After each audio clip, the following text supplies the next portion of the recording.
Hello, everyone, and welcome back to part 2 of my interview with Dr. Michael Quinn, author of part 3 of this series on the Mormon Hierarchy. This book in particular, published by Signature Books, is the Mormon Hierarchy, Wealth and Corporate Power, which follows on 2 other really amazing, important books in Mormon history, Origins of Power and Extensions of Power, all published by Signature Books. We're very grateful for the first hour and a half we spent with Michael, where he talked to us about the history of writing the book. And it was an extensive history, and it was good, and it was important, fascinating stuff.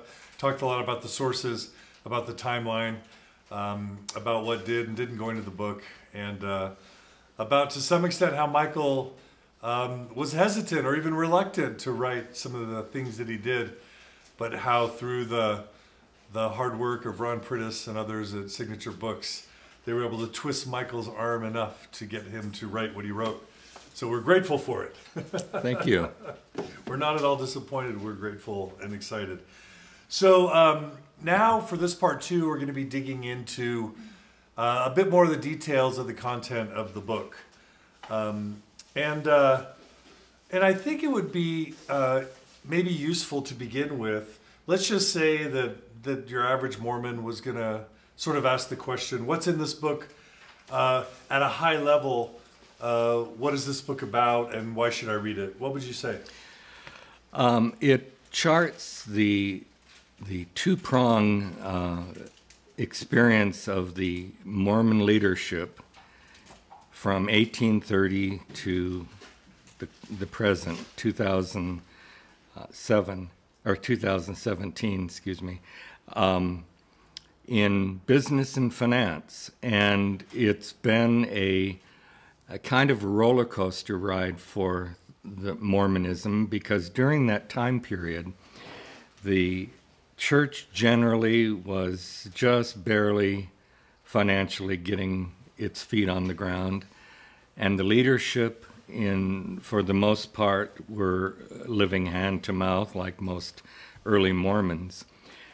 And what sets this group and this experience apart is something that is not repeated anywhere else in American history that I know of.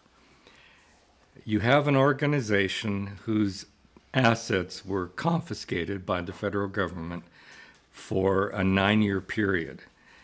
And then after they returned, and the government had also disincorporated this organization.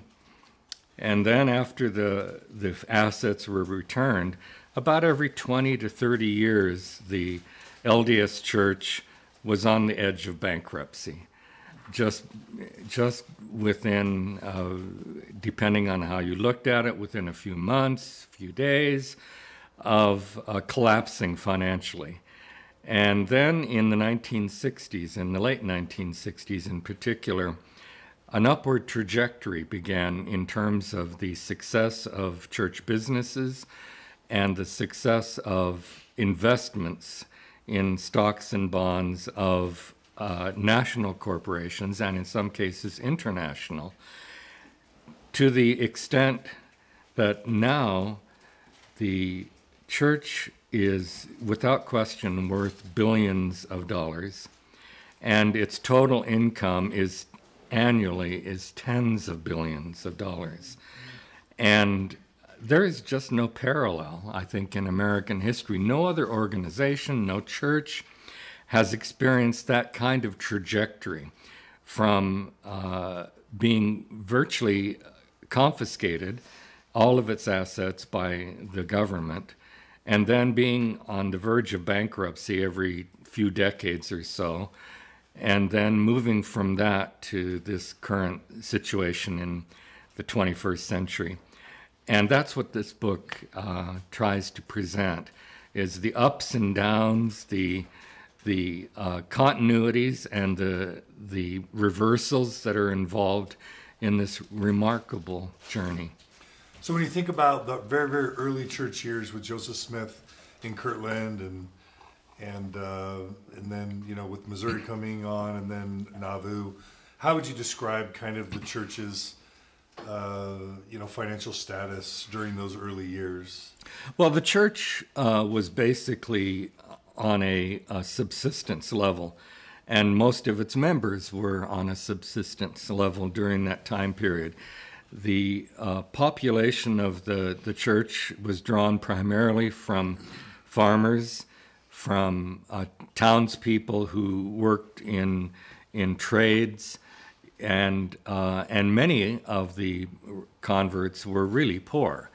They weren't gentlemen farmers by any means, and they were not the leaders of their communities for the most part. And so the income that the church was able to get from tithing, which was defined on an annual basis as 10% of your increase or 10% of your income, that growth of funds to the church was minimal and unpredictable. And even though the church was growing geometrically, even exponentially, in times of Joseph Smith, from its original membership of 6 formal members, the finances of the church did not correspond in the same way. I mean, it was very much of a hand-to-life kind of, or hand-to-mouth kind of existence. When Joseph Smith died, he had merged many of his finances with those of the church. And at his death, the probate of his estate showed that he was, in today's terms, more than $2 million in debt, that he just had no assets that you could balance out as saying these are what he gave to his wife and children to live on for the rest of their lives. The family was just able to live comfortably. Many people living less comfortably thought he was rich, but that was not the case with Joseph Smith. Now with Brigham Young in Utah, that became the case. Brigham Young was a millionaire in the terms of his own economy during his lifetime. That's a major accomplishment in the 1800s, right? Yes, it is. There were relatively very few millionaires in 1870s America when he died in 1877.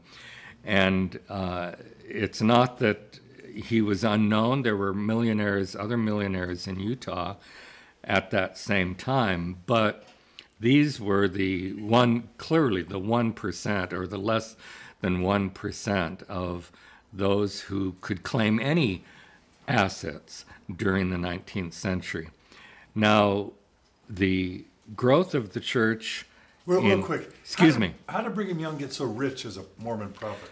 This is really interesting because almost from the beginning of his leadership of the church after the death of Joseph Smith, he felt that he was entitled to financial benefits that Joseph Smith rarely kind of claimed or sought. Even though Joseph Smith lived in what was called a mansion, the mansion house in Nauvoo, within months after he moved into it, he turned it into a hotel because he couldn't spend enough money from his own income to pay for its upkeep. And so the idea of Joseph Smith as a wealthy man was an illusion, whereas Brigham Young was clearly wealthy. And as the money came in from a variety of sources, not just tithing, but also from a gold mission that he established in 1848, sending missionaries to California to mine gold and bringing that gold back to Utah. That increased his personal wealth and the church's wealth dramatically. And Brigham Young, from the 1860s onward, when his talks were being published in the Deseret News and then republished in the Journal of Discourses for the benefit of British Mormons, he was very open about his wealth in the sense that he did not apologize for being wealthy. And in fact, one of his caustic comments, kind of sly comments, was, "I may not be a prophet, but this people know that I've been very profitable to them. And he was a man who never was shy about how much money and how much wealth he had.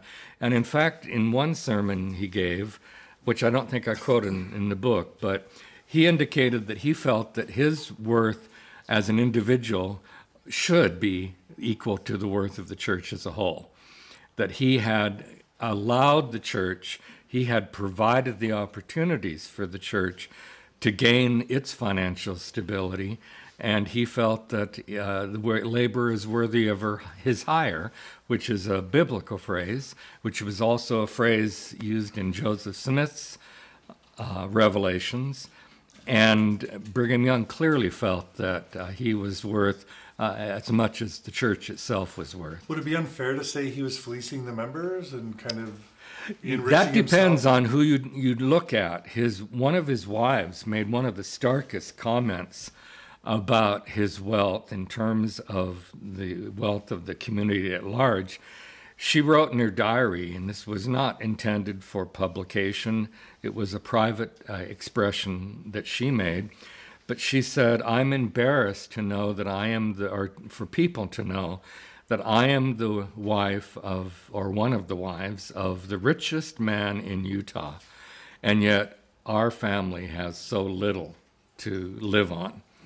And so the criticism of Brigham Young's wealth was not limited to anti-Mormons or outsiders, is the more neutral term, who came to Utah and observed Brigham Young living in the Beehive House and observed many of his wives in the adjacent Lion House, and observed the what many would regard as the sumptuous lifestyle that he had inside the Beehive House, the furnishings, the food, the kind of accoutrements that he was able to provide. There were many who were critical of this, and this caused many to distance themselves, even move away from Mormonism because of this disparity that they saw between Brigham Young. And ironically, many of the members of the church assumed that the next tier of leadership, the apostles, also were wealthy.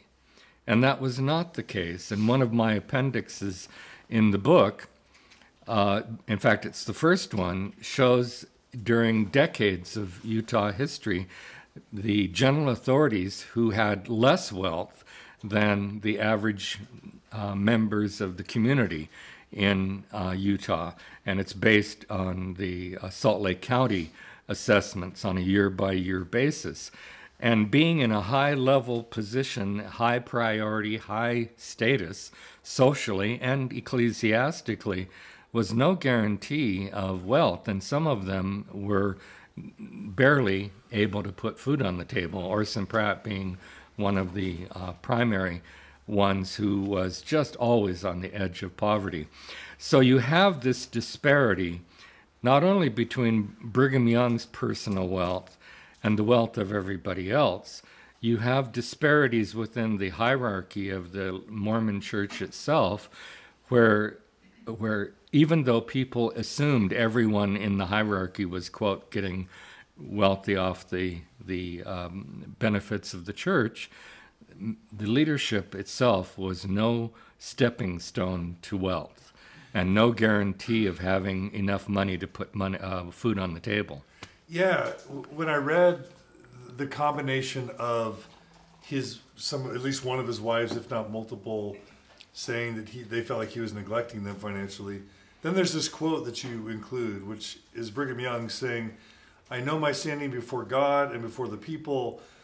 Then you will feel and know things that you never knew before. But as the lot is mine, don't quarrel with it. If it is a man's lot to draw $1 million of money, and all the rest get nothing, don't say you have as much money as I have, but I have a carriage and can ride over you." It makes him sound like a jerk.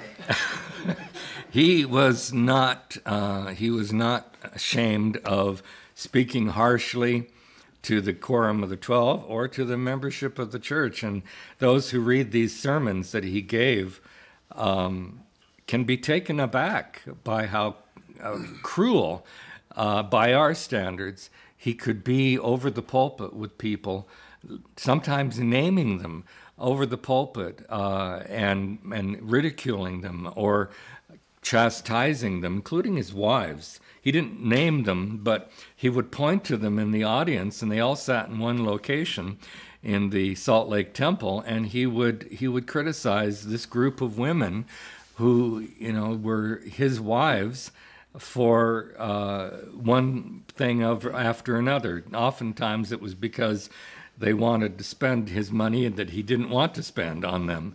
Brigham Young was not a person that you wanted to cross, because if you crossed him, you would get a blistering tongue lashing at the least. And he could do this with members of the Quorum of the 12, where he threatened to ride over them with his carriage.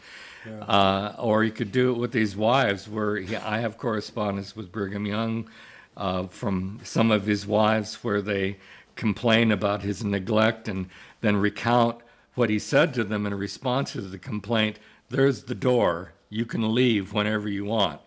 I mean, this was not a man who chose his words carefully.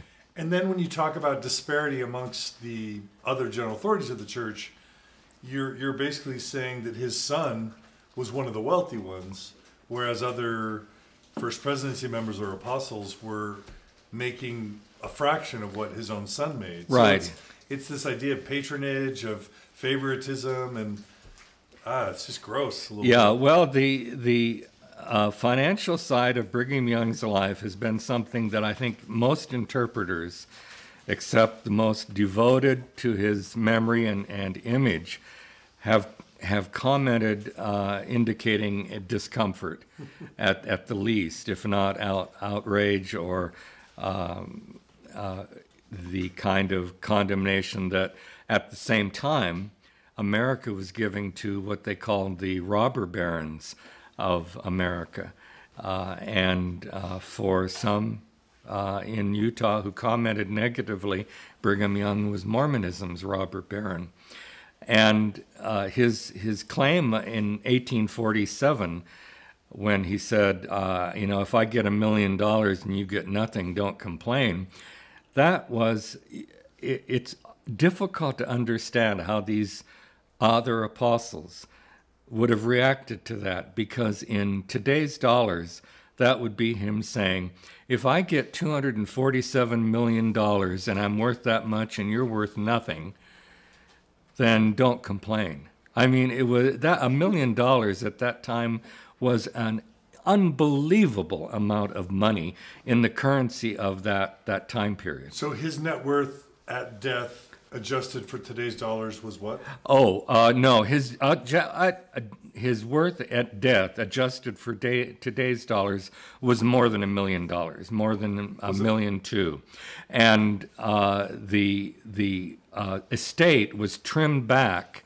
by his successor in office, John Taylor, who did not believe that Brigham Young deserved as much money as the church itself, and so the technical compromise that they worked on was that Brigham Young's estate was about $333,000, and the balance of it went to the church. That was under the requirement of his successor.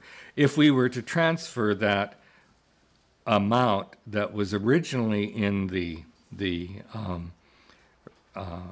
inventory of his estate, that the original probate officers estimated were his actual benefits of $1,200,000, that would be, I give the exact amount there, but it would be something on the order of $50 million in today's purchasing price.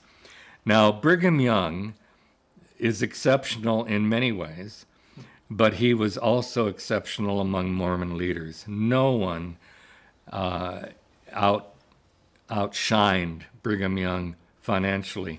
Even if you were to, as I did in one of these appendixes, list their value of their wealth at death in today's dollars so that you can equalize what each of them was worth in comparison to each other. You can't do it if you look at the dollar amount for Brigham Young in 1977 and David O. McKay in 1970. You can't compare those dollar amounts that were given for their estates as absolute figures. You have to make them relative to each other in equalized value. And if you do that in 2010 dollars, no one comes even close to the value of Brigham Young as a member of the church at his death, or as a member of the leadership of his death.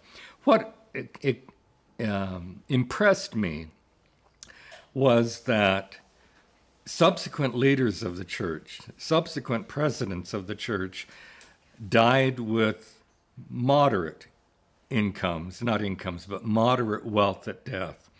And in fact, it stunned me when I read that here David O. McKay, who I had met as a teenager and got his signatures on my Book of Mormon, triple combination, and on my Bible, that when he died, in equalized terms, 21 lower-ranking members of the hierarchy were wealthier when they died than he was. That just stunned me. I expected that all of the presidents of the church would, if you equalized their wealth at death, that they would all be at the top, and they weren't.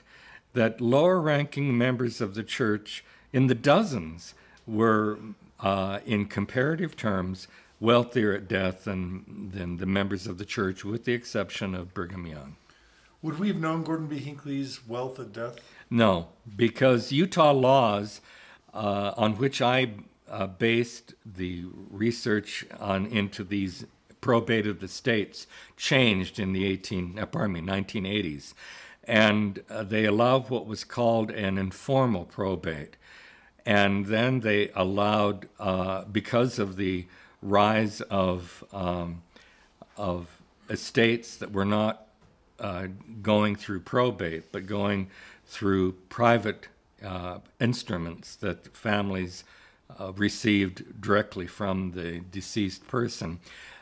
Probate records after 1988 no longer listed the total value of the estate assets that the individual had. This isn't just general authorities, this is everyone in Utah.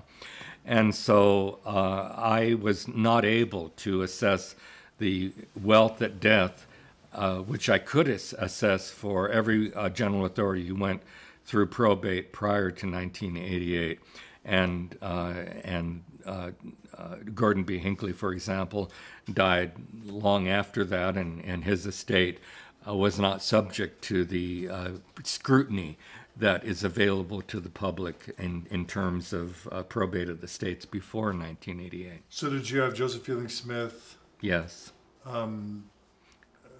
Harold B. Lee? Harold B. Lee. Spencer B. Kimball? Yeah. Do you have any memory of kind of where they were? Well, Harold B. Lee and Spencer, no, I didn't have Spencer W. Kimball's. I think his went through a trusteeship, and so it didn't go through probate. If I remember correctly, with Spencer Kimball, because his was coming when he died in 1988. That was the time period. That was the decade when these changes came to probate law in Utah. And but with Harold B. Lee, Joseph Fielding Smith, they died as comfortable with six-figure estates. But there were general authorities, lower-ranking general authorities, who died with more wealth than they had. Okay. And not just to go back, you have Brigham Young's son annual salary at $344,000 a year, adjusted for today's. Mm-hmm. So I mean, that was a pretty. Yeah, it was a hefty amount of money. Even at the time, it was dimensions above what the other apostles were receiving, or the other counselor, Daniel H. Wells. John W. Young was the one who was receiving this largesse, And he was he was Brigham Young's favorite son. Right. Brigham Young ordained him an apostle at the age of 11 and made him a secret counselor about 15 years later. And when he had the opportunity of giving him, and there were no set salaries under Brigham Young. You had to go to Brigham Young and ask what you wanted from him, hat in hand. And so his favorite son, understandably within that system, received a lion's share.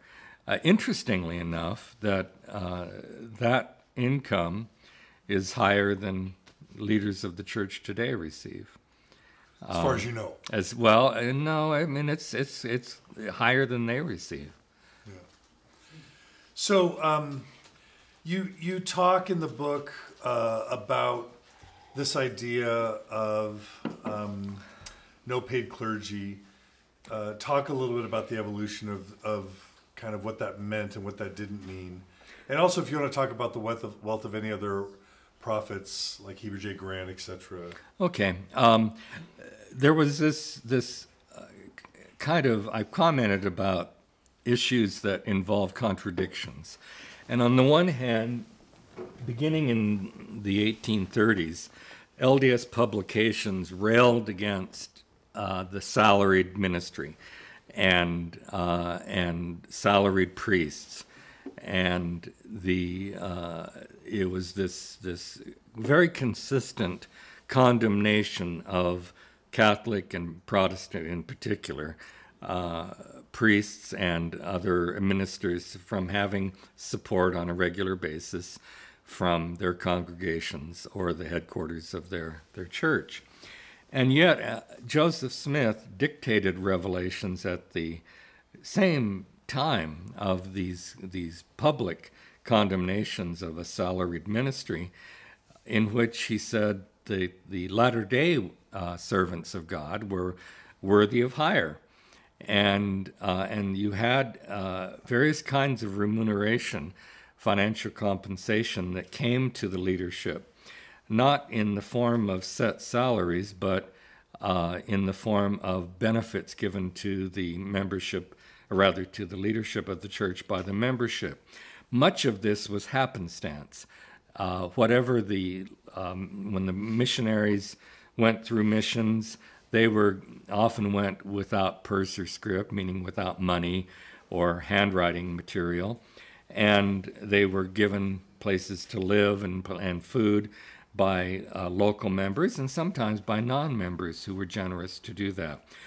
The leaders of the church who traveled among the members of the church in far distant places, in England, in Scotland, in the eastern states in particular, also received this, and not just in the form of food and housing, but they received money from the members of the church, but it was on an unpredictable basis.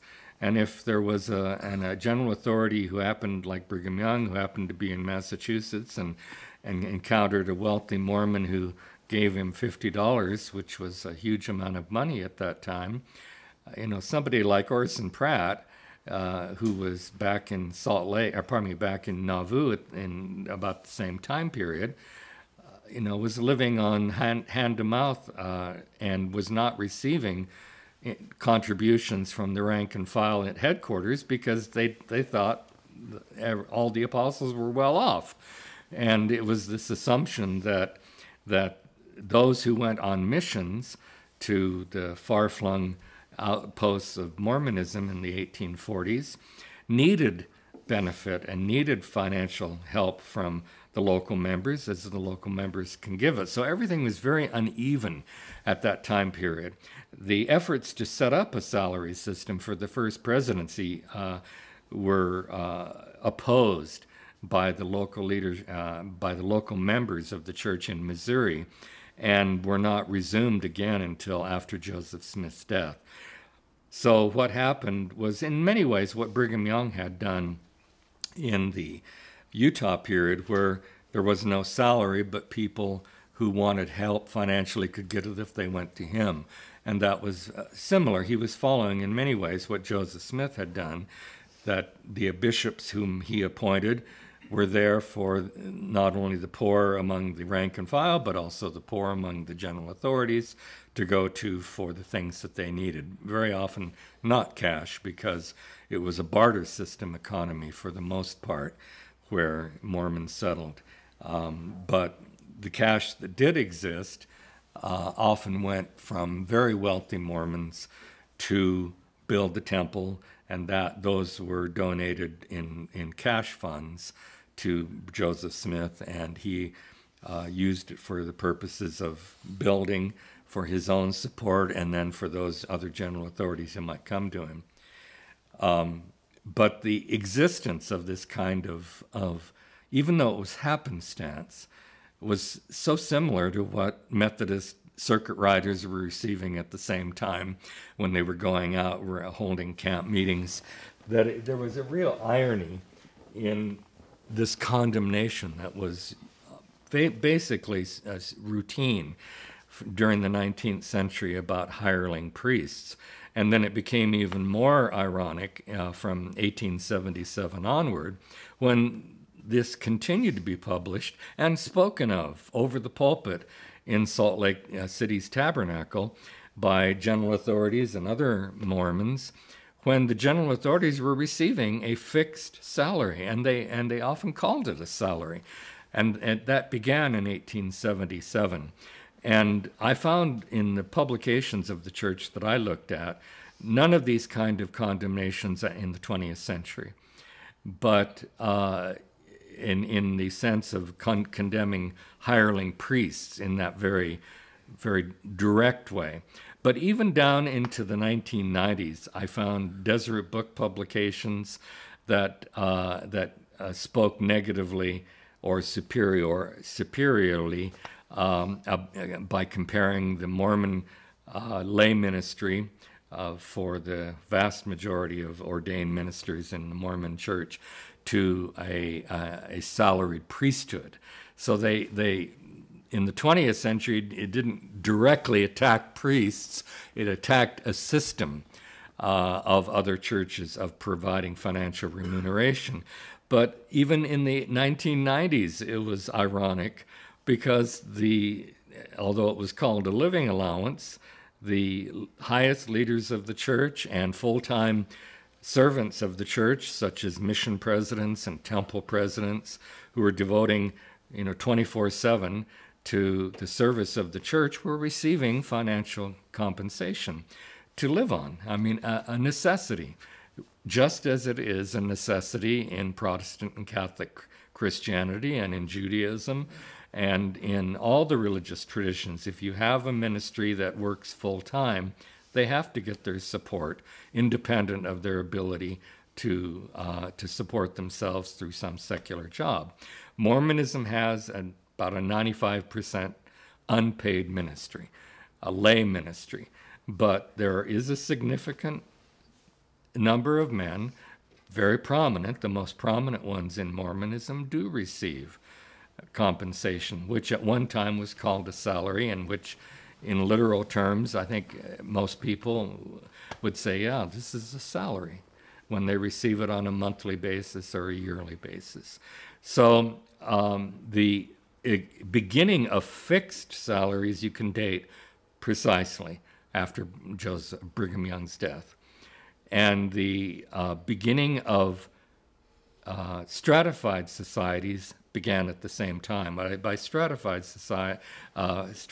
salaries, I mean that salaries were ranked according to your echelon in the hierarchy. The president of the church got the most. His counselors got the next most. The senior members of the 12 got the next most. The junior members of the 12 got the next most. Usually the presiding bishop received about as much as the junior members of the 12. His counselors received less than the presiding bishop. The 70 were down the totem pole quite a ways from everyone else. And the poor patriarch of the church was the lowest paid, no matter when you examine it from the Utah period forward. Now, that was different in Nauvoo, because the patriarch of the church in Nauvoo when we have very detailed records of annual assessments that were made of the value of property owned, personal and real estate land owned by the general authorities, Hiram Smith had a very significant value of ownership at that time. But that's the only time when the patriarch to the church, or as it was often called in the 19th and early 20th century, presiding patriarch, Hiram was the only one holding that office who was not at the bottom of the totem pole in financial wealth and in financial compensation. And it's one of the, I think, really strange things about the financial support that the hierarchy received, was that the patriarch to the church, even though he had this very lofty title in the early, down to about 1932 of presiding patriarch, he was the one who got the least amount of financial compensation. And it's one of these kind of inconsistencies, and there are many of them, and I point out inconsistencies, and whether you see this as disturbing or whether you just see this as a part of life, it's the way things were. Then, beginning with Heber J. Grant and continuing increasingly from that point after the death of Heber J. Grant in 1945, the presidents of the church indicated a discomfort with this stratified system of compensation. And George Albert Smith, for example, told the financial secretary to the first presidency to lower his compensation so that it would be no higher than any of the junior apostles received.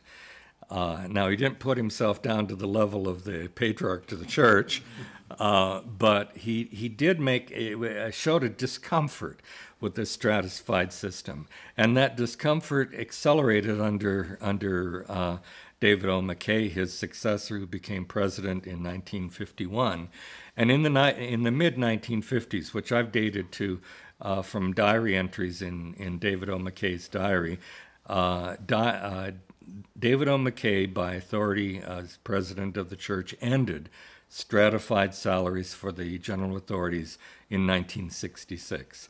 And from that time forward, the president of the church has received no more of a living allowance, which is the preferred term that the leadership wants people to use, or just allowance, than the most recently appointed lowest-ranking member of the full-time hierarchy, general authorities.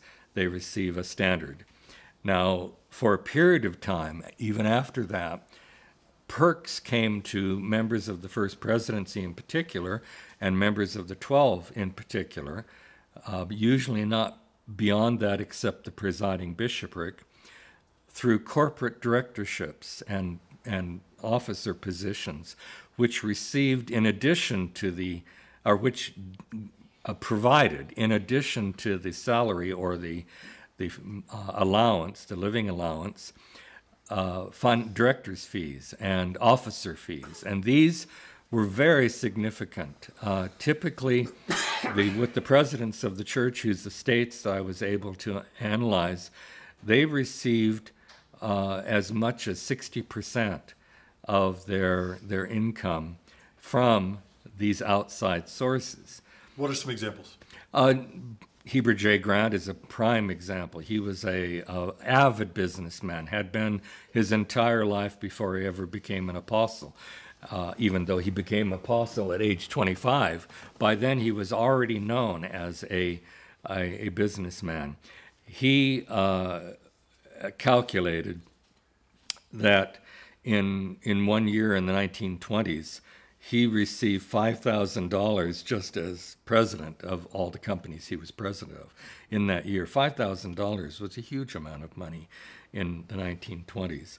And when he died, the majority of his wealth at death was coming from and it was, the reason I'm able to know this is that the inventory said how much monthly the value of his estate was receiving from his salaries from various sources, including the church salary or living allowance and what he was getting from all these corporations. The same was true of George Albert Smith. The same was true of David O. McKay.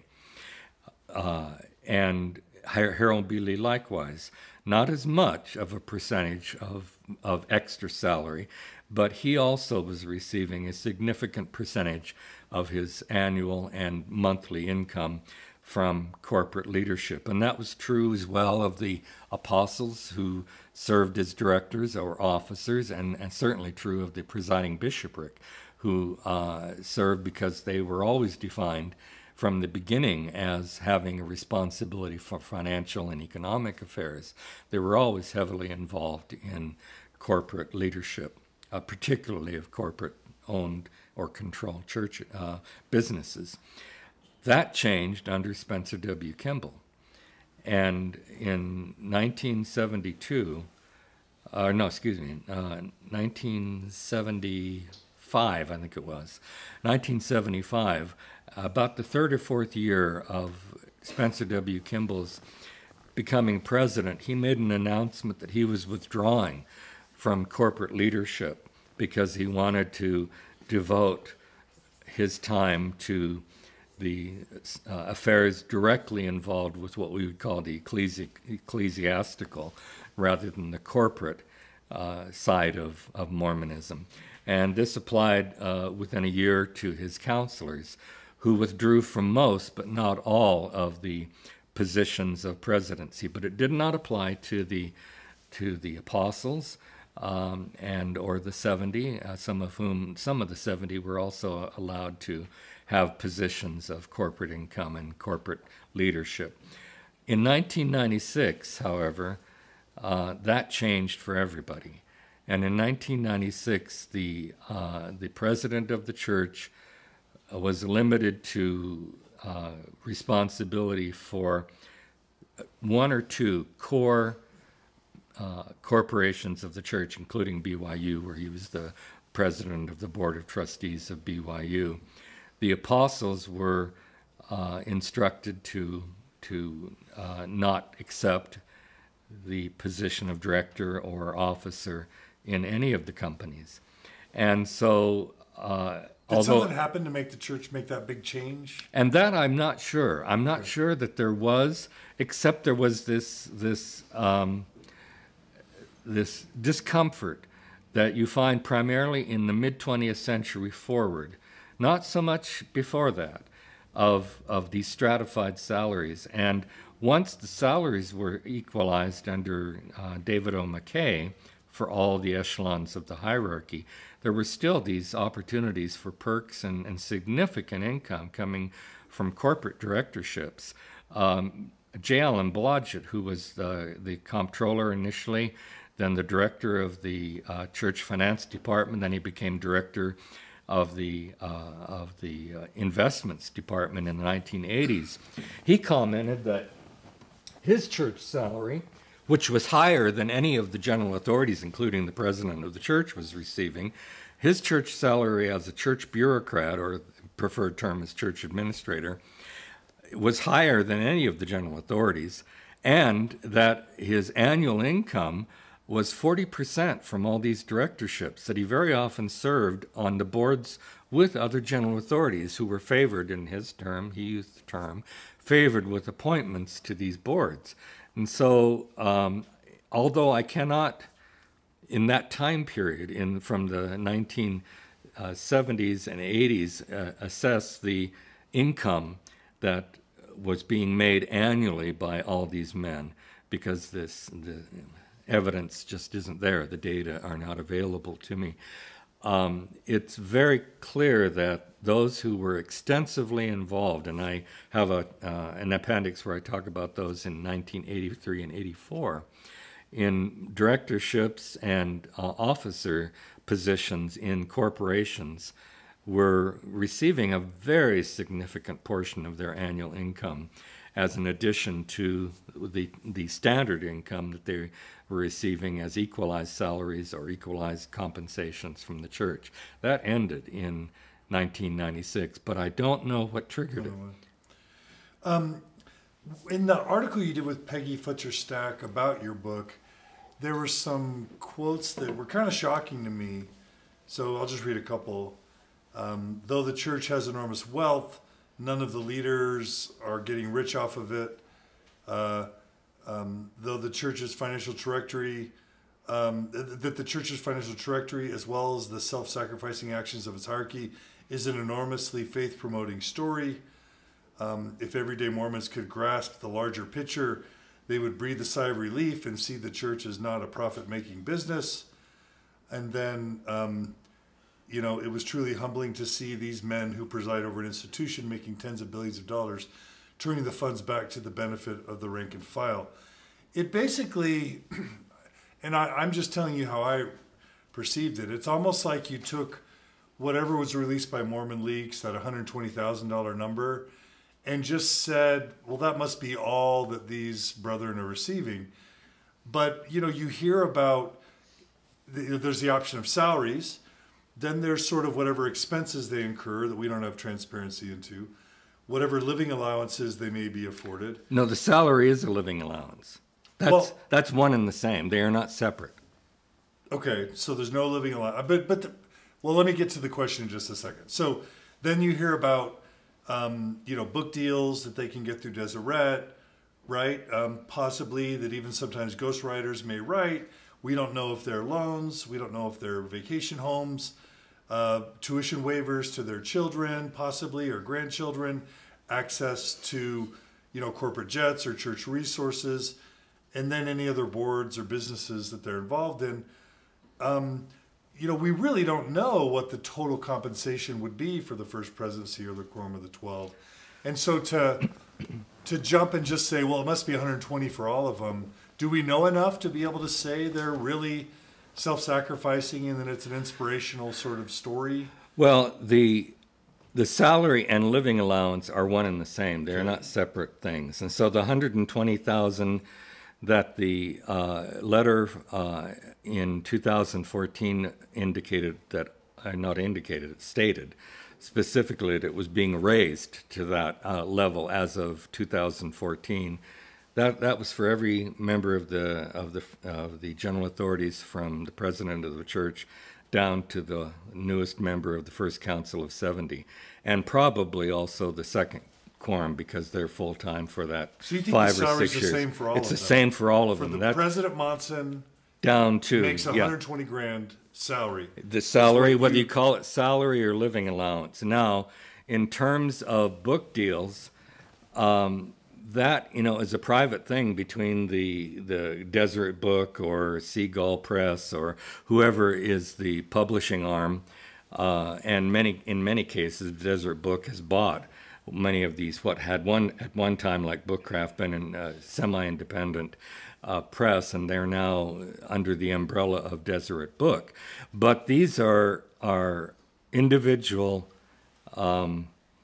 contracts that are negotiated with these individual general authorities and the press, and I have no idea what those are. I can tell you that in 1972, when Joseph Fielding Smith died, as many of you know, he was a much published author. Yeah. Ever since he had started publishing in 2000, probably not 2000, in 1905, he published Blood Atonement and the Origin of Plural Marriage through Deseret Press. And from 1905 onward, he published dozens of pamphlets, but mainly books.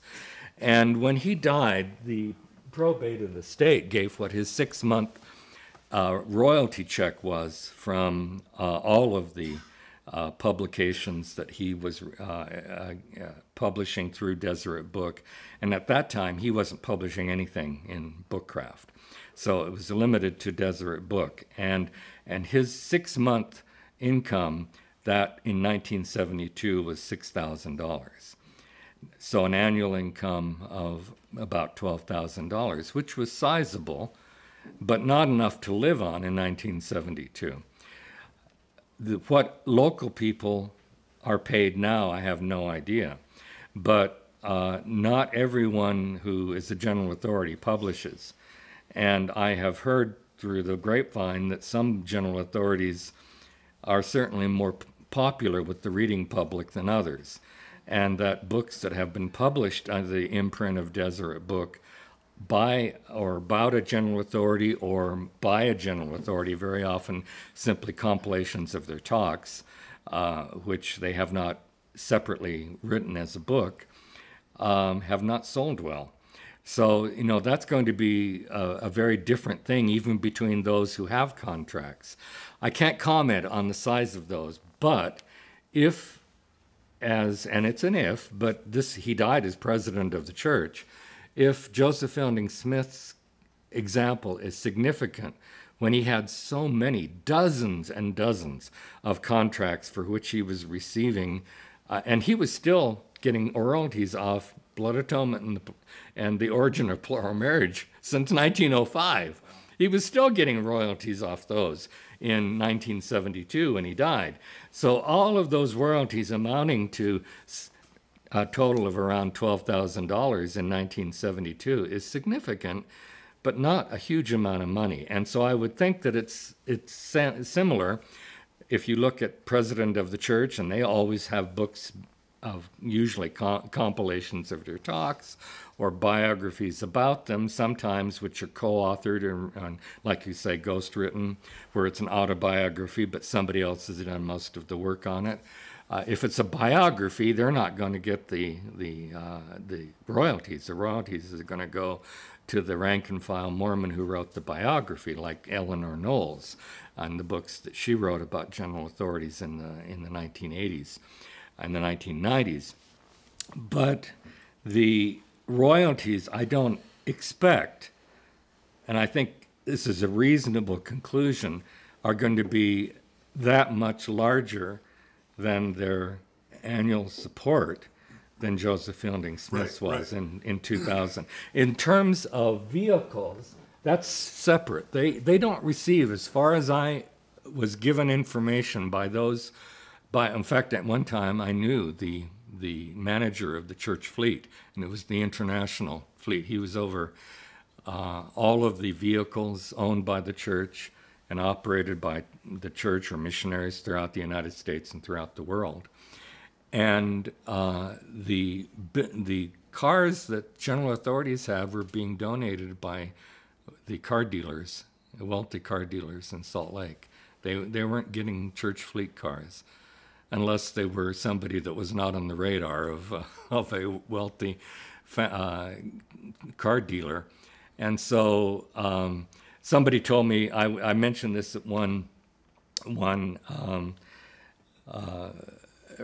reference in a meeting, a book talk I gave in San Francisco, and somebody piped up and said, well, I know a member of the First Presidency who drives a Mercedes-Benz, and I doubt that the Mercedes-Benz dealer simply donated that out of the goodness of his heart. But I pointed out that member is an independently millionaire, and so he didn't need to benefit on the kindness of strangers to have the kind of car that he wanted.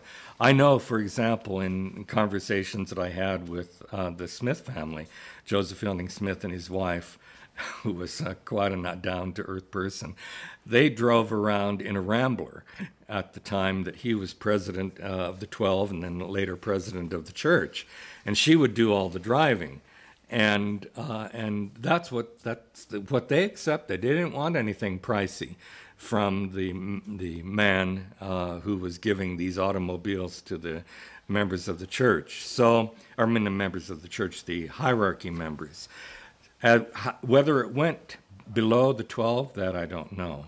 I don't know if the 70s were receiving. I will tell you one thing that Marion D. Hanks told me, and it goes to this question of the tuitions, free tuitions that their children receive.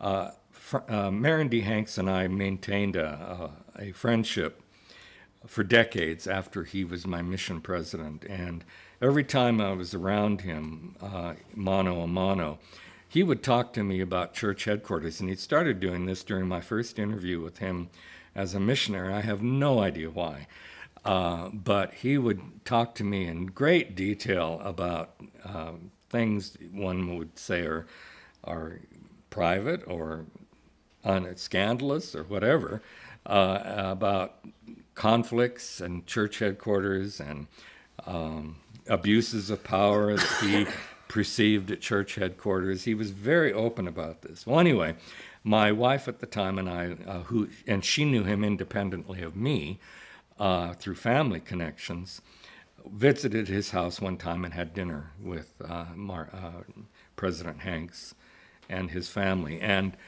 afterwards, he took me aside for one of our mano-a-mano talks, and he said, "You know, Mike, I'm an alumnus of the University of Utah, and I want all my children to go to the University of Utah." And at that time, that was about the time his oldest, his daughter, was about ready or had already enrolled. I can't remember, but it was around the time that she would have been going to college. And he said, "I can't afford to send them to the U of U. And as a general authority, I have free tuition for my children at BYU," which is still, I'm sure, the case. I doubt it extends beyond BYU, but if their children go to BYU, they get free tuition and housing and all the whistles and bells. And he said, if I don't send them to BYU, I can't afford to send them to college. And he said, I don't want them to go to BYU. And so there he was, a general authority since 1953, telling me in about 1967 or 68, because Jan and I married in 1967, and it may have been during that year before I went into the Army that we had this dinner with him. So he's been a general authority for about 15 years and can't afford on his living allowance to send his kids to any school other than BYU. So, I have reasons for seeing a trajectory of income coming to the general authorities, which, by comparison to what the executives of, $1 million or $1 billion companies made from the 1960s to the current time, they're making substantially dimensions less than would be available to them if they were in a similar situation in the secular world. So I find this very faith-promoting. But yeah, there are separate perks, but I don't think there are as many as you think they are. For example, the free cars that they get, that's a gift from, and we can name a few of the wealthy car dealers in Salt Lake Valley who could afford to do this for all the general authorities. And maybe, unlike the 60s, it extends down to the 70s. That I don't know. If those gifts are only First Presidency and the Quorum of the 12, then there is still a stratified award system for being a general authority. But I know nothing about those recent things. I do know about the 60s. And the idea of vacation homes, as far as I know, the First Presidency had a vacation home in California from the 1900s under Joseph F. Smith down to the 1950s or 60s. And that was sold. And I think part of the reason that was sold was because the church was in a cash flow basis by the early 1960s. I am not aware that the First Presidency has a vacation home, although they may, in one place or another place where the president of the church can go to, and this is what it was used for, the benefit of only the president of the church. Very rarely did anyone else use that, and it was in Oceanside, California, Southern California. Very rarely did anyone else use it. Other than the president of the church. And I don't know why, it was empty. And I think that's one reason they sold it, is that it was unused and it was being paid for in terms of gardening and housekeeping, and it was empty most of the time. Whether there is something similar to that since the 60s, and particularly since they built that upper story of Eagle Gate to be the First Presidency's housing with the bulletproof windows and all of that. Perhaps as a part of that, maybe there is a vacation home for the First Presidency, but I doubt very, very greatly that it goes beyond that. You do hear about President Holland having a home in Midway or Heber, President Uchtdorf having a home in Heber, Midway. You hear about President Packer having multiple residencies. Sometimes if you add up, sometimes people have even done analysis adding up the present value of their real estate to being in the over $1 million. You do hear about them having multiple. And that I don't know. That's not something I examined, mainly because after the 1890s, property valuations became such a nightmare to go through. Up until the 1890s in Salt Lake County, for example, the reports that were maintained would assess, or not assess, they would add up all of the property owned by an individual like Brigham Young and give it as one amount that he owned in Salt Lake County.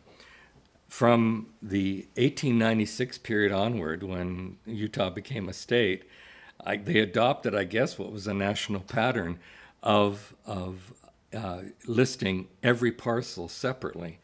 So in order to look at what the value of the real estate was that Joseph F. Smith owned, for example, in 1901 as church president, when he became church president, I would have had to have looked up an index that gave me the citation to 20 or 30 different books where he was listed as the owner of a parcel of property, and then add up all of those for that 1 year alone, and then do that for every single general authority. And it was like, phooey, I'm not going to spend that much time.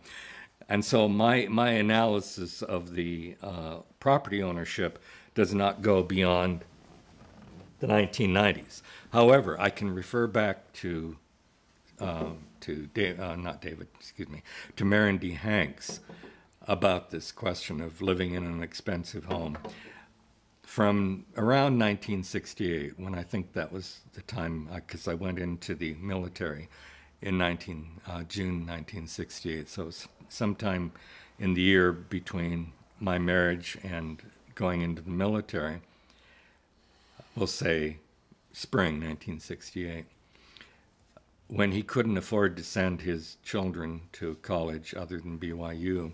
In the 1980s, above the area of the very wealthy area of on the east bank of Salt Lake City, he had a gigantic home up there.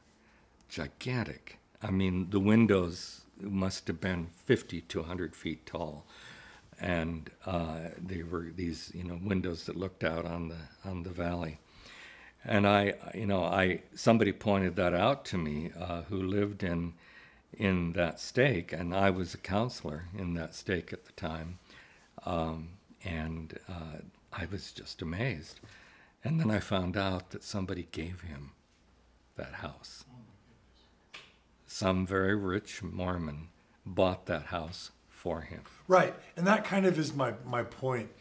Do we know enough about what various ways that they may or may not be either compensated or gifted to be able to say that it's inspiring at how little they're compensated? Well, compensated by the church. That house was not given to him by the church, nor was he able to afford it off what he was receiving as a salary or living allowance.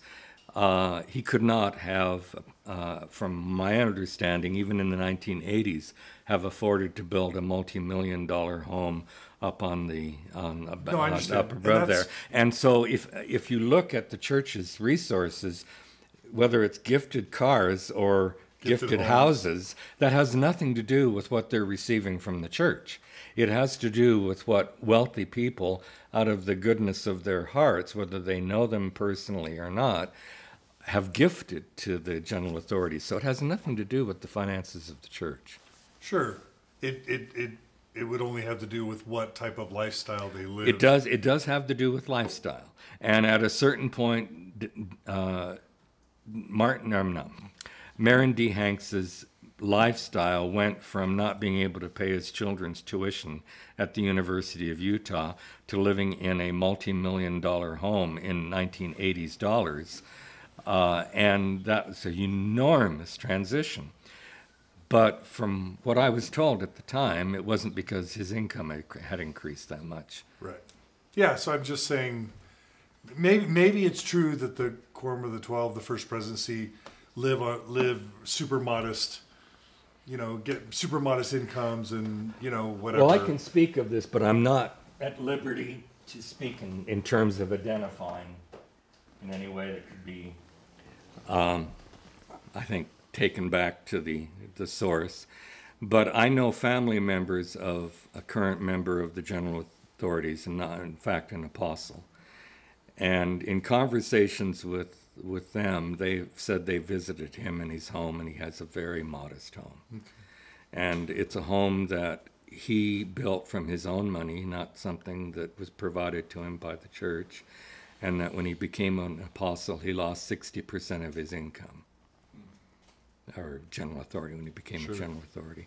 So I find, with the evidence that it is available to me, that the general authorities are not getting wealthy, and I have no apology for that statement that was published.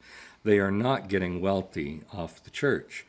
And I think it's a good thing that they're not living hand to mouth like Orson Pratt did.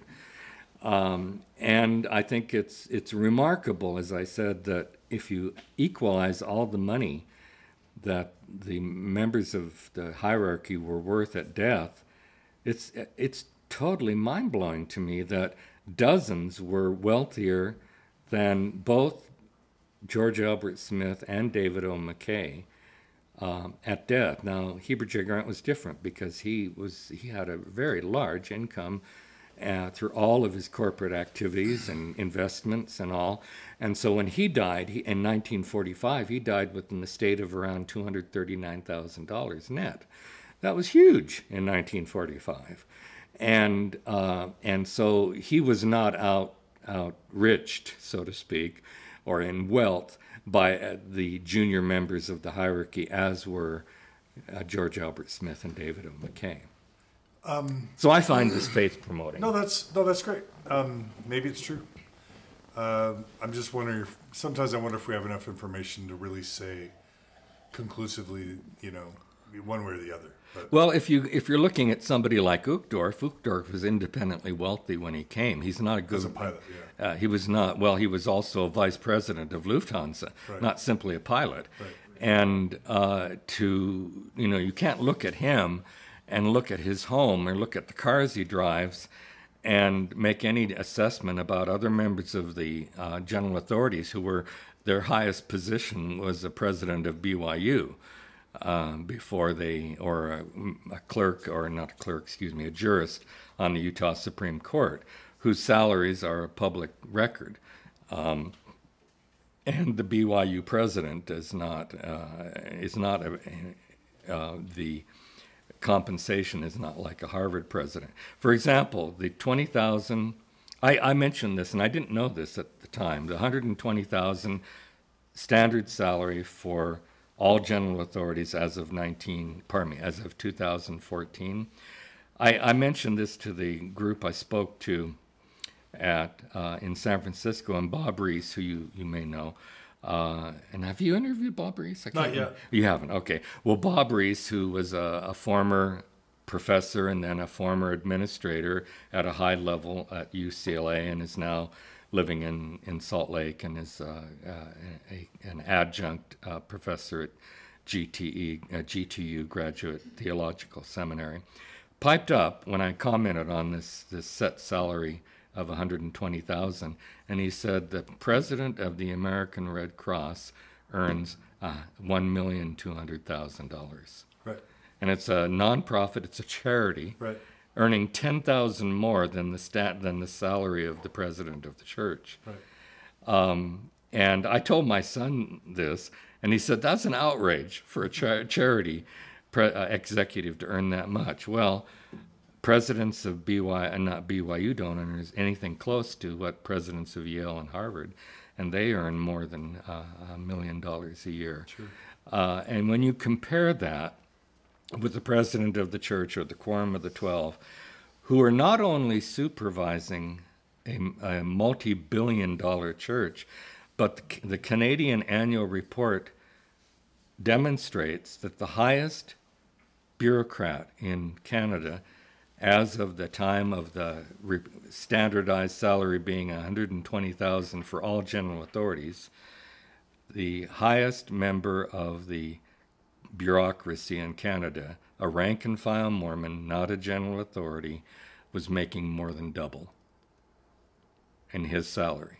And I can't imagine that the highly technically trained and high executives of the various church corporations and the highest bureaucrats within the 26-tower church office building are earning less than a Canadian bureaucrat, and it's basically equal amounts of money within cents of the dollar being equal, the same in Canada as it is here. I find that staggering, that men who govern a multi-billion-dollar organization are willing to hire and pay a bureaucrat twice what they receive as salary from the church. And that is incontrovertible, because the report from the Canadian to the Canadian government indicates that, demonstrates that.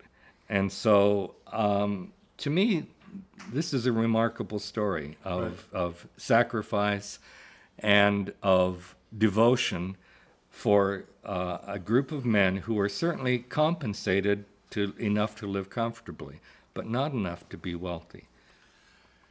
My listeners will know about Grant Palmer's story that apostles receive $1 million signing bonus upon becoming apostles. And you were quoted somewhere, I read, as calling that a malicious lie. I don't know if you used I those said words. that. I said that in the San Francisco meeting, and I regard it as an absolute falsehood. Malicious lie? Is that just... Well, yes, I think it is malicious. It could have been malicious from his source, but if he does not actually have a general authority source, then it's a malicious lie in its original availability to the public. And I think it's David Tweed, who was resigned his membership from the church, is hardly a devotee or defender of the church. 3 days after Grant Palmer published that, Tweed published an analysis and a reaction to what Grant Palmer had claimed and said he thought it was false.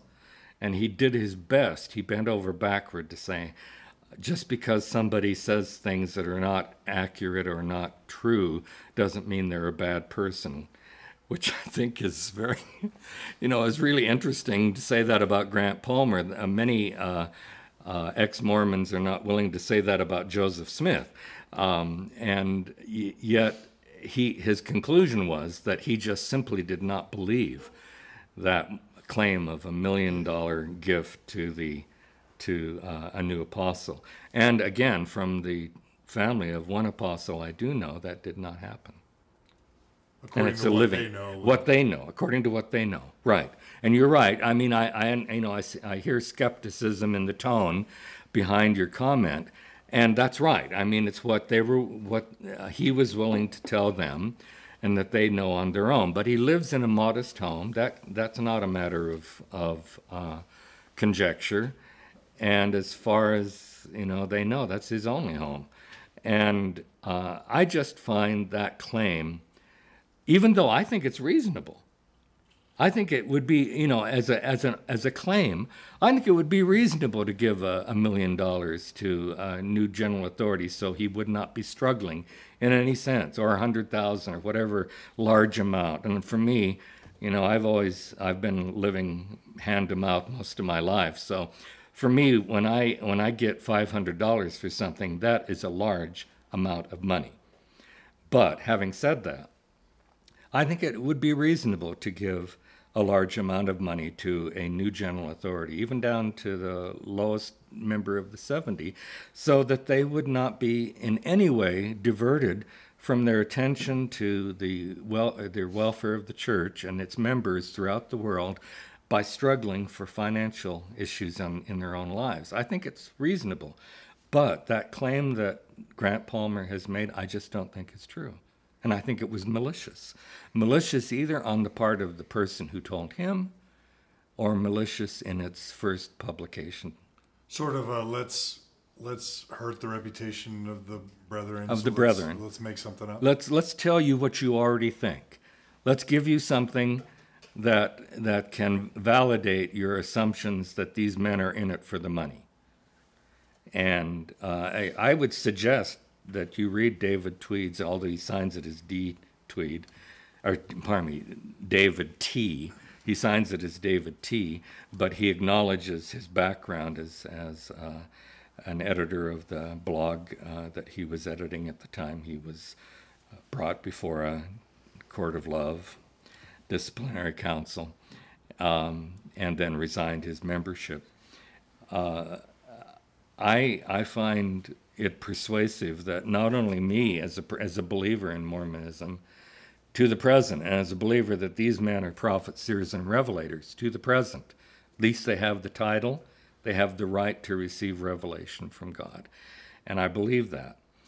But I don't believe they're infallible. I believe they can make terrible mistakes, and I believe they have made, and it's not a matter of belief. I'm convinced they have made terrible mistakes from Joseph Smith's time to the present, to the 21st century. But in my view, they are prophets, seers, and revelators. I think that separates me from David Tweed. But I found it very impressive that despite his skepticism, he came to the same conclusion about these leaders and what Grant Palmer had said that I did the first time I heard it. Do you have general frustrations with Grant Palmer's work or scholarship that maybe informs a little bit of your passion? Well, to be honest, for decades, I have not read anything that I don't need to read to publish what I want to publish. So I have not read any of the Joseph Smith Family Project things except ones that cited me. I'm arrogant. And so I went through the footnotes of the one that came out on the Council of 50 from Nauvoo to see how often they cited me. And, so I look at those kinds of things. And I read the biography of Leonard Arrington only enough to read my entry in the index and everything that Prince had said about me in his book. I didn't read any other part of the book. So I have not read anything that Grant Palmer has published since I came across, without knowing it was Grant Palmer who wrote it, the 1980s secretive publication that he did under the name Paul Pry. Yeah. And I read those, and and those were on early Mormonism, because that's what I was researching about for this book on early Mormonism and the magic worldview. But that's the only thing by Grant Palmer I've ever read, and so I can't comment. But in terms, I did, well, I'll take that back. In the last week, I did read his posting about this alleged conversation that he had with a mission president and a member of the first quorum of 70, unnamed. But I don't blame him for unnaming them. I mean, I accept the argument or the claim that you can have a meeting with a high member of the general authorities, and even though you are an excommunicated member who no longer believes, you want to protect them by not identifying them. I can accept that. But the content of what he claims the member of the First Council of 70 said, especially when the First Council of 70 said that disbelief is rife throughout the Quorum of the 12, I don't find that credible.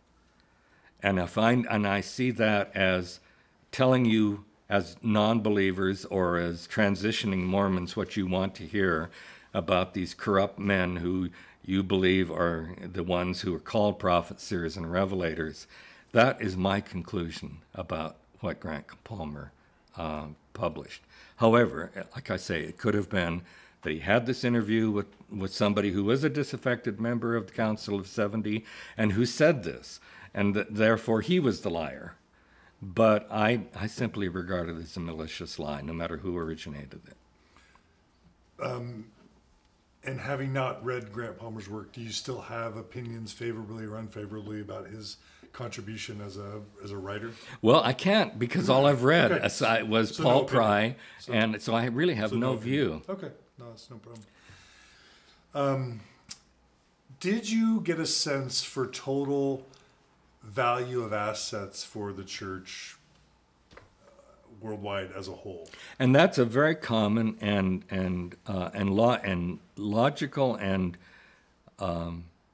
fair question to ask. What are the church's total assets? The problem with that is the one that President Hinckley frequently commented on when he talked about church finances. And I quoted him on one talk he gave, but he repeated this often, and it's also stated in official publications, including LDS.org, that the assets of the church are huge.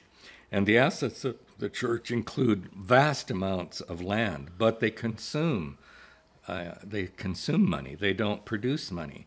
They're empty lots that are being prepared for temples, or for church construction of steakhouses or wards or administrative buildings, and they take maintenance of mowing the lawn and all of that, even though they're empty lots.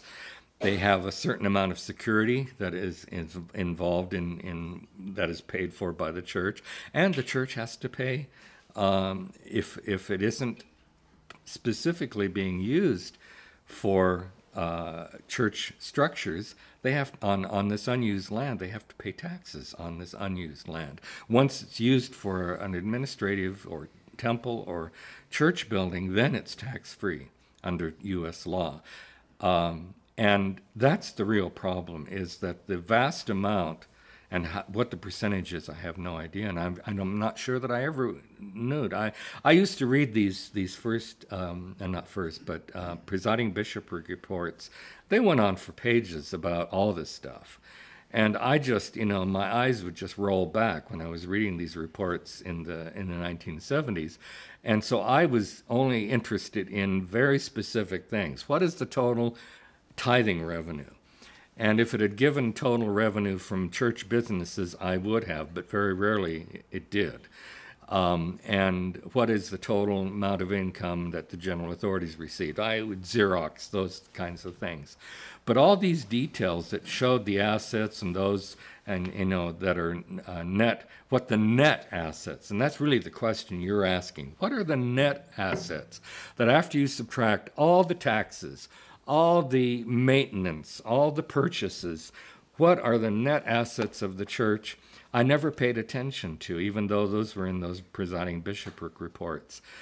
All I can say now is that as far as I can tell, as was true in the 20th century, the large percentage, it could be 50%, 60%, of the land owned by the church is this cash-consuming land. They have land that produces income, and I give examples in there of some extraordinary amounts of income that the church headquarters is ultimately receiving from income generated by land investments throughout the United States. And those investments extend throughout the world.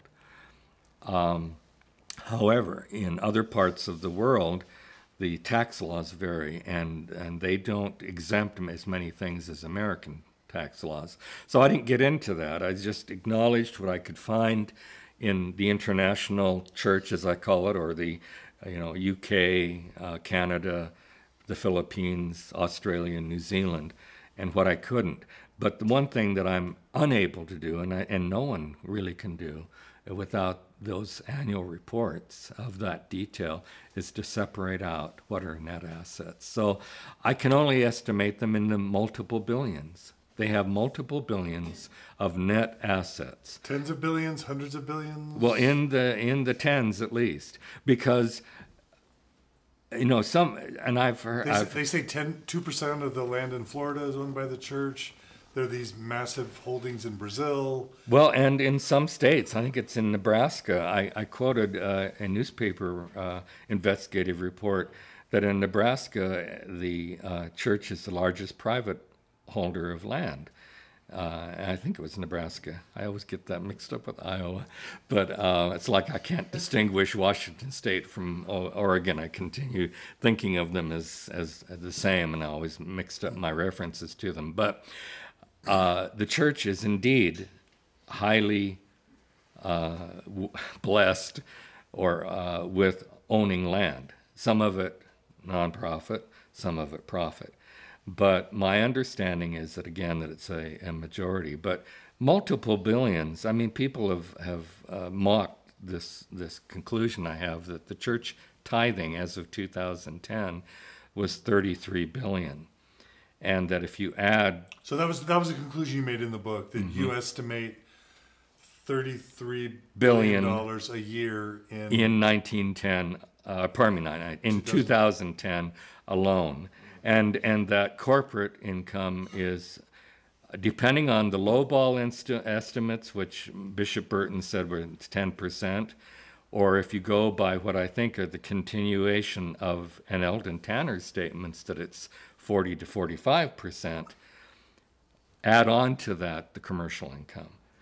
And even lowball estimates, that would come up to maybe 40 billion, 50 billion, 60 billion a year total income. Now again, income is separate from net because they have all these expenditures, and that's my next comment. If you mock or if you doubt that the church is making tens of millions, and I estimated 33, or tens of billions, and I estimated 33 billion with a B in 2010, then how can you explain that the church was able to give nearly $500 million supplement to one country in 2006? And in 2006, those international reports show that they gave 400 and change million dollar subsidy to the church in the United Kingdom because it didn't receive enough tithing to pay its expenses. And that's just one country out of the, 140, that the church has chapels, missionaries, welfare programs, temples in throughout the world. How could the church possibly give that much money in cash if it doesn't have tens of billions that it's making every year and that it is banking a large percentage of? Secondly, the only one, and the church has many compartmentalized investment arms, and so that even the president of Ensign Peak Advisors doesn't know what another investment company in New York or Boston or San Francisco is bringing into the church. The president of EPA, which is the Salt Lake primary investment arm as a separate corporation, told the Deseret News that billions of dollars are made in financial transactions in stocks and bonds every single day. How could that happen if the church isn't making tens of billions of dollars a year? And these stock investments, I was told by a stock analyst about this compartmentalization in the 1970s when I was at Yale and I went to a party at the condo of a member of the church in Manhattan. And among the young attenders of that was a 20-something return missionary who worked in an investment. And I don't know the technical name.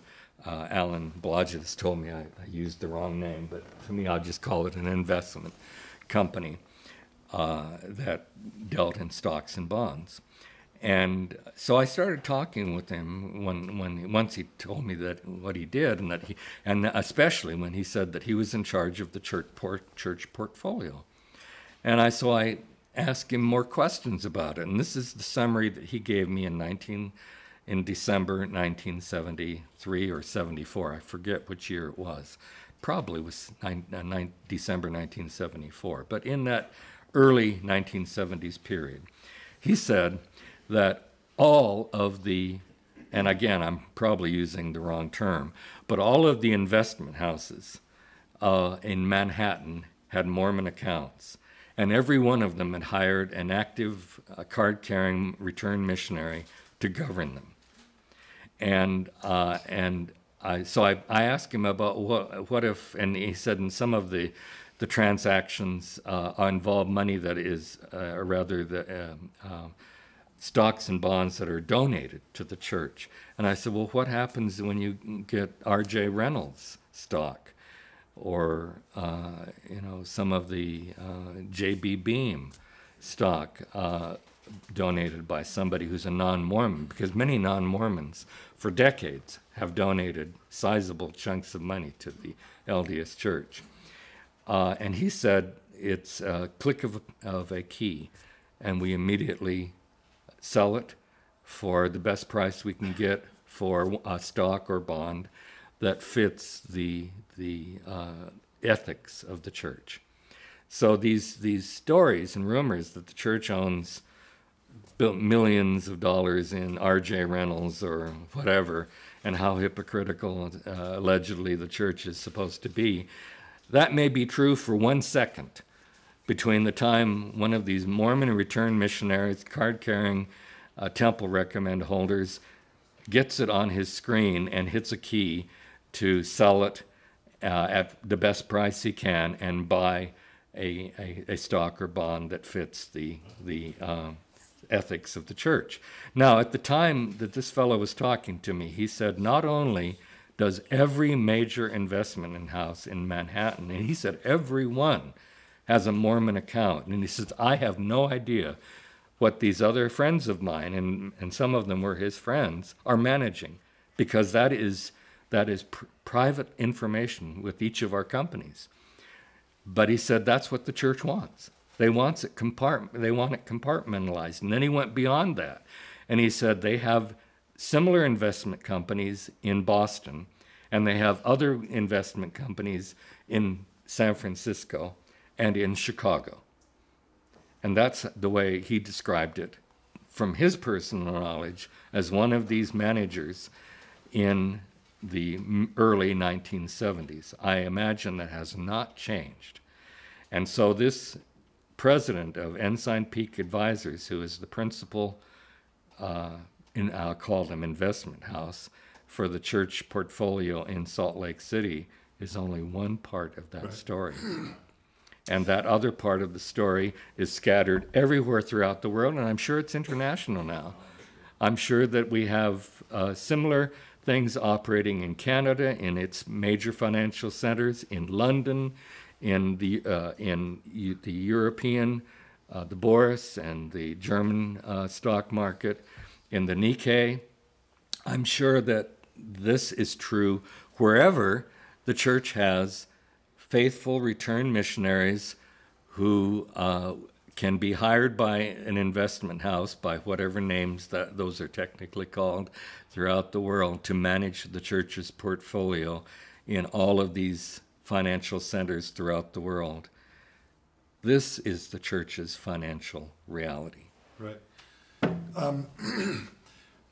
If you go on a place like Reddit, you'll have a lot of your readers sort of trying to break down this $33 billion number. And there's a lot of, frankly, you probably know, there's a lot of skepticism about that number, thinking that it should be lower, like in the $8 to $10 billion range for annual tithing receipts.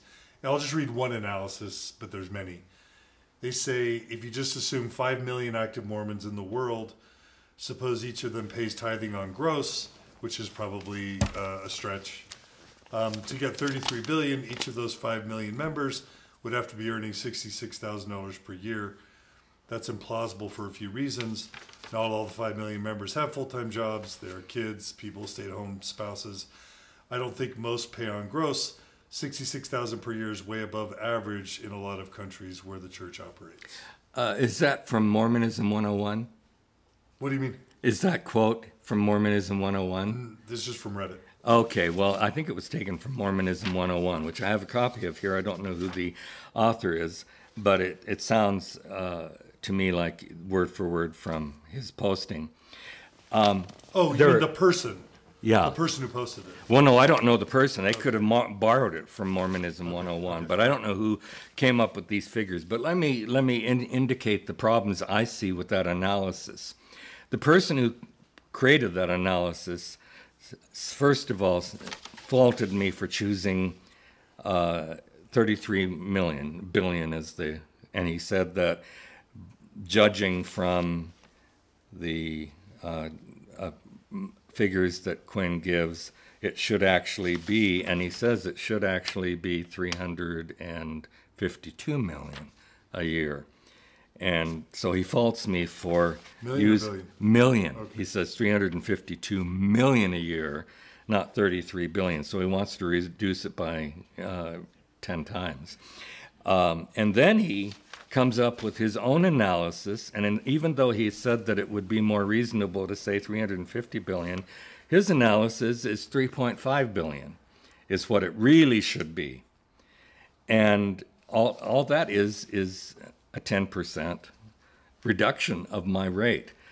And I really question his ability to do this analysis for one major reason, and he says that my choice of 1960 as the starting date from my projection is terrible because, and I'll quote him, Quinn could not have chosen a worse date on which to base his prediction because the growth rate of the Mormon Church as we know it started its terminal decline right around that time, 1960. Terminal decline, is, if you look it up on the internet, indicates that its meaning is getting worse without any chance of improving. 1960, in 1960, it had taken 20 years for the church's income that I know from the annual reports. It had taken 20 years from 1940 income to double, and it doubled as of 1960. From 1960, it doubled in 14 years to 1974. In 1974, the tithing income doubled again by 1983. This does not match what he describes as a terminal decline of income beginning in the year 1960.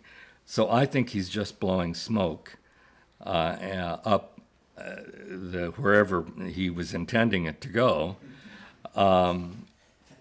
about his analysis. If there are, and I'm not a statistician, the extent of my statistics training was at the Newberry Library in Chicago.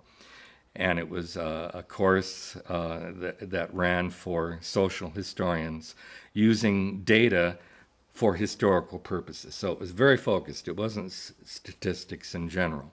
But that's the extent of my analysis of and knowledge of statistics. So if I have chosen the wrong way of projecting from the 1960 amount, then I'll have to plead guilty. But there are two things that I found. One is that my projections for what the income should be in 1961 and the income for 1962, I compared to the actual tithing income that they received that year, and they were lower than the actual income that the tithing received.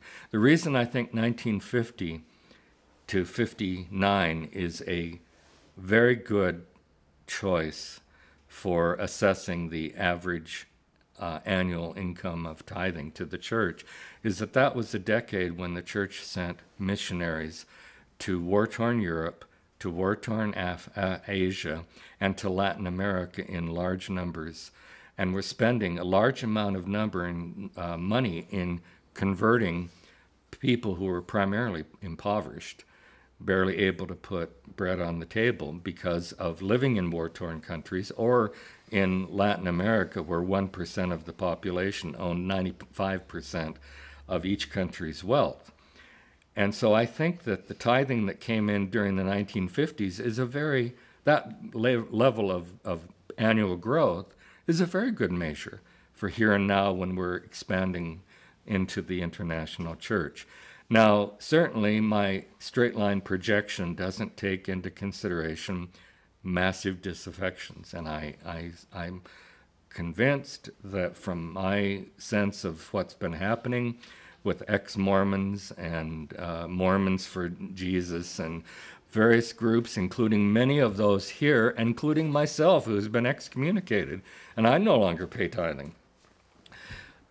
Those numbers are primarily middle-class Americans, or middle-class Europeans, or middle-class Australians who were at one time contributing very significantly. So I'm willing to be faulted that my straight-line comparison doesn't allow for that. And perhaps it is less than 33 billion. But I still find the other argument that I mentioned earlier: how can the church pay $500 million in 2006 for the church in one country if it isn't making something close to that amount of money? Got it. Okay. Well, I think it's fun that you did your best estimate and everyone else is going to make theirs. I guess it speaks to this idea of transparency. What do you think about the fact that the church doesn't make its finances transparent? Should it? Is there a moral or an ethical obligation to have it be transparent? Do you wish that it would? I don't see a moral or ethical obligation to, and I don't think Alan Blodgett does either, but I must defer to him when he says that even when he was the director of the church finance department and knew all the money that the general authorities were receiving, all the money that every high-paid bureaucrat, including himself, was receiving, far more than they were receiving, and all the income and all the expenditures from his experience. And I quote him at length in saying that he has always been unable to understand why the church has not resumed financial reports in detail, as he said it was one time proposed in the 1970s and voted down by Thomas Monson. And so my guess is that that's still not going to happen in the foreseeable future. He thinks it should, though. He thinks it should, and he thinks it would be faith-promoting, even though the numbers might initially startle members of the church of their size. He thinks that when they see the income and they see the outlay, and I think it would be especially true if you distinguished the income and outlay in the for the members of the United States and Canada versus everywhere else. And I think that a member of the church, I mean, these reports can be mind-numbing, but I think if they were compared on that basis, the members of the church would see that the international church, at the growth levels that the church has been promoting and maintaining, could not exist without this massive income from North America, north of Mexico, and that it could not, without that tithing income, and without that business income, the billions, the tens of billions, in my view, that the church is receiving from its portfolio and from profit businesses allows the growth of the church in the international arena. In the Philippines, I demonstrated from the reports that they submitted in the 20th century that 90 to 95% of their annual expenditures have to be paid by church headquarters in Salt Lake. These people are barely able to put one meal a day on the table in the Philippines for their families. They cannot support temples and churches and buildings and welfare programs, even for themselves, even though they might benefit from those, out of the income that they receive that only pays on average one meal a day for each member of their family. That is not true in New Zealand. That is not true in Australia. And yet Australia and New Zealand also, from their own tithing, cannot pay all of their expenses. They have to receive subsidies from Utah headquarters. Tonga claims half of its membership are LDS. Now, whether half are adhering, whether half still define themselves as Mormons, separate question. But half of Tonga's membership has been baptized, total population. Half of Tonga's total population has been baptized into the LDS Church, and yet they cannot pay. And they have a very high, I think it's around 60% of their expenses are paid by Utah headquarters.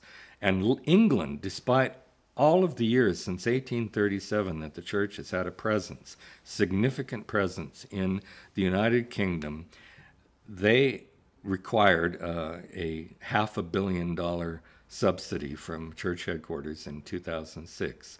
And on average, their supplement has been around 40 to 50% of their expenses. The church could not do that without billions of income annually from these commercial sources. So I said, and I was quoted I said it in the book, that from the beginning, theologically, Mormonism does not separate between the financial and the spiritual, between the temporal and the divine. And the business of Mormonism, with theological reasons, has been business ever since the 1830s. You may be uncomfortable with that. You may recognize, certainly, that there are abuses with large amounts of money or small amounts of money. There are abuses possible. Most of us who receive some kind of monthly or weekly amount of money from our parents knows that even with what little we were given, abuses were possible, and including my stealing money from my parents or grandparents who were raising me because I ran out of my weekly allowance. And so I wanted more candy than I could afford, and so I stole money when I was an 8-year-old.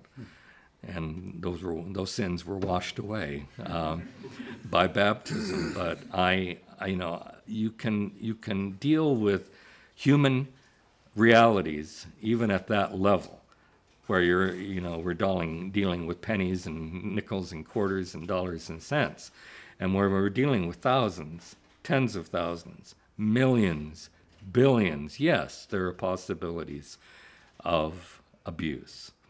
But I think on average, it's a faith-promoting story, and I think in terms of the church always being business, I quote in the book the statement of Apostle Orson Hyde around the 1860s, where he said, "When it comes to dollars and cents, that also is spiritual to us."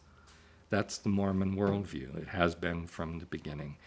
And if you don't like it, if you don't believe it, if you reject it, then maybe you should move out of the kitchen because the heat's too hot. And I've told this to groups of Mormons I've spoken to at Sunstone, is that I did not seek to leave the church. I was kicked out, and it was not something I wanted. Yet, when I was out of the church, I felt an enormous sense of relief. And it was not something I anticipated. But I contributed as a member of the church to the church, and I contributed to individuals. And if you resign your membership, you're not able to be the leaven that can leaven the whole loaf, that can contribute to mono membership in your circle of friends, or who contribute to the renewal, the improvement of the church as a whole, at the local level, at the stake level, at the regional level. And so my urging is that if the church means enough to you to question whether you should leave or not, I would say stay unless the pain of staying is worse than the pain of leaving. And if the pain of staying is worse than the pain of leaving, then take a vacation. Don't resign your membership. The vacation may last for a year, or it could last for decades. And then maybe you'll come back and be able to continue to be the leaven that you were before you took your vacation. But in some cases, a vacation isn't what will work for you. And if that's the case, then God bless you in the path you take. And I really believe that Joseph Campbell was inspired by the saying that he has been quoted for millions of times: follow your bliss. And if your bliss is found better in another religion or in no religion, then, God bless you, even if you don't believe in God. And, that's my view. But I think that, if you object as a believing Mormon to the linkage of money and the gospel, then you better re-examine early Mormonism. Read the Doctrine and Covenants revelations, in which God, thus saith the Lord, talks about setting up a tannery and setting up hotels and setting up mills. The business of Mormonism has always been business. Right. When the mall was built, a lot of the justifications were the tithing dollars weren't used.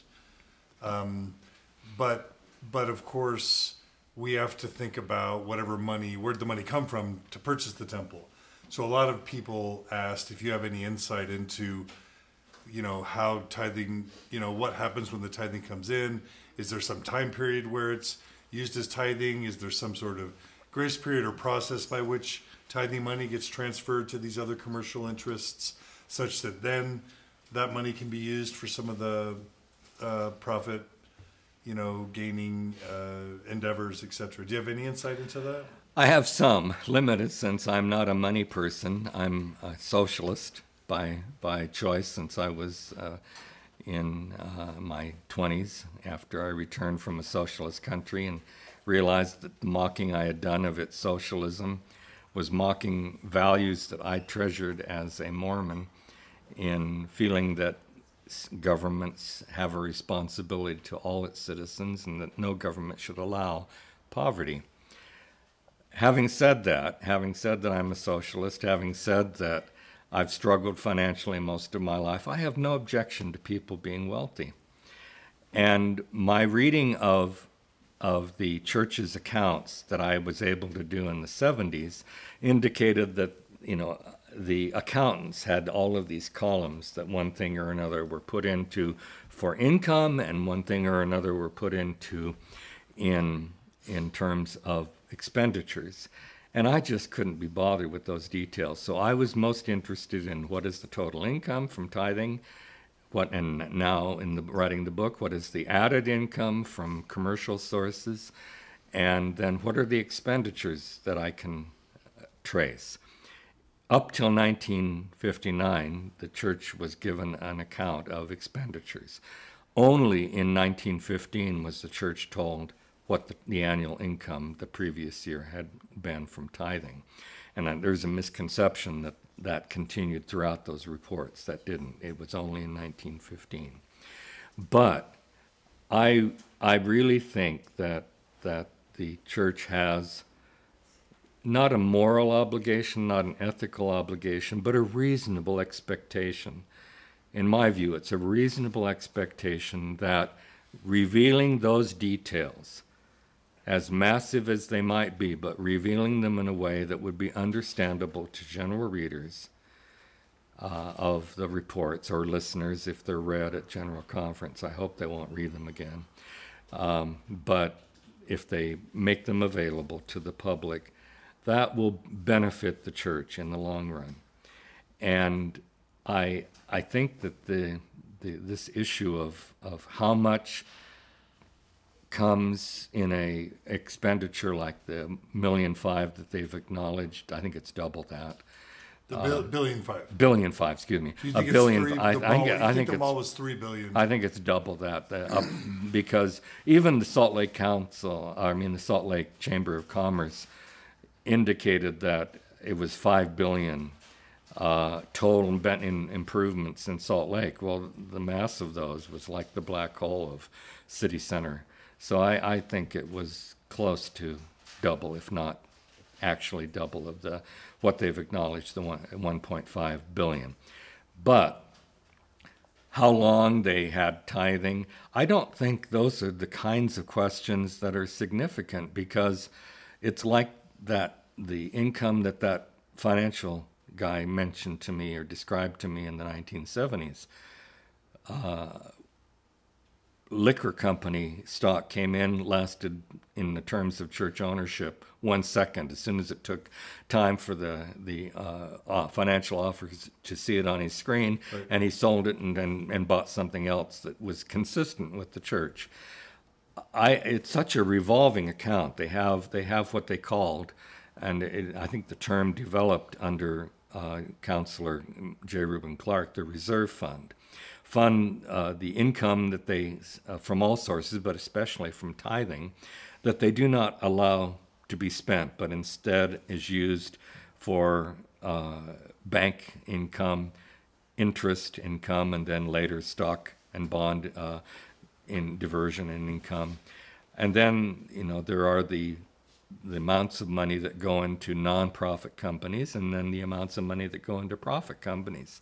This is so complex in terms of what is coming in every month, what is going out every month, the sources that it's coming in every month.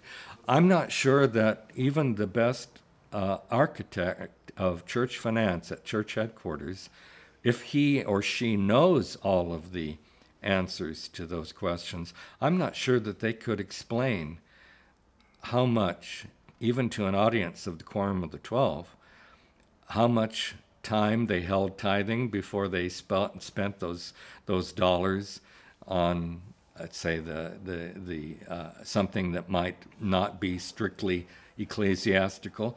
But I think the attitude that they want to maintain and maintain in practice is similar to what President Smith said at that 1915 report. He said, I want you to know that all of the support, I don't think he used the term allowance, but he might have used allowance, that the general authorities receive is not paid by tithing. It is paid by the commercial income of the church.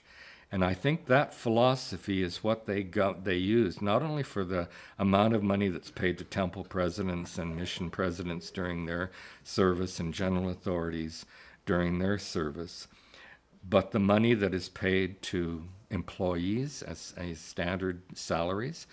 I think in their view, they want all of that money to come from the commercial properties. But isn't it all tithing? Isn't it a little bit misleading to say the 1.5 billion or the 3 billion or the 5 billion for the mall didn't come from tithing? Because ultimately it did, right? Ultimately it did, but in terms of if you have, say, $1 million in tithing that you invest in some commercial property, and then that commercial property during the next year produces, say, $100,000 worth of profit, that profit has not come from tithing. That profit has come from the commercial enterprise, whether it's a portfolio or whether it's a for-profit business. And so, yes, the origin of the investment was tithing, but what I would call commercial revenue that it comes into the pot and that is used in multiple ways is not coming from tithing. It's coming from the portfolio, or it's coming from the for-profit business like the Deseret Farms of Florida. And so I think it's not simply a shell game. I think it's a legitimate distinction to make that distinction. Once the money has been transferred from tithing received to an account that has purchased stock or has created a for-profit business, then from that point forward, the commercial income is not coming from tithing. And I think that's a legitimate distinction to make. But again, this is coming from somebody who is not an economist, and that's just my kind of man on the street, reasonably informed about economics view of it. But I think I'm stating economic and financial principles in the way that they see them. And that's what I've tried to do. I've tried to be empathetic in writing about the hierarchy, whether I'm writing about the Mountain Meadows Massacre and its occurrence and its horrors, or whether I'm looking at plural marriage and its happiness and its victims and its unhappiness. I try to be empathetic with all sides of an issue, of why the people were dragged into a tragedy, and how the victims of that tragedy felt, and how this occurs within a religious context, and why it occurred within a religious context. That's what I have tried to do in all of my